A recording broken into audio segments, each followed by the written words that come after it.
আধরাতে ঘুম ভেঙে গেলেই মনে পড়তো সকাল হলেই স্কুলে যেতে হবে, আর মনে মনে চাইতাম এই রাত যাতে কখনো না শেষ হয়।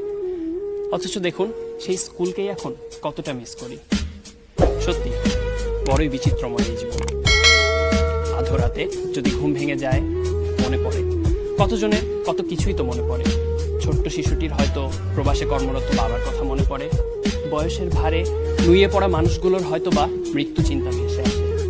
তরুণ লেখকটির লেখাগুলো ঠিকমতো প্রকাশিত হবে কিনা, পাঠক নন্দিত হবে কিনা সে কথা মনে পড়ে। বিনিয়োগকারী শেয়ার বাজারে ধস নামবে কিনা সে কথা মনে পড়ে। আবার দেবদাসরা হয়তো পার্বতীদের চিঠির জন্য অপেক্ষা করে থাকে। আমার এক খালাতো ভাই উচ্চশিক্ষার জন্য দেশের বাইরে অবস্থান করছে। ওকে যখন জিজ্ঞেস করলাম, আচ্ছা আধরাতে যদি ঘুম ভেঙে যায় তখন তোমার কি মনে পড়ে, সে আমাকে বলেছিল, আমার তো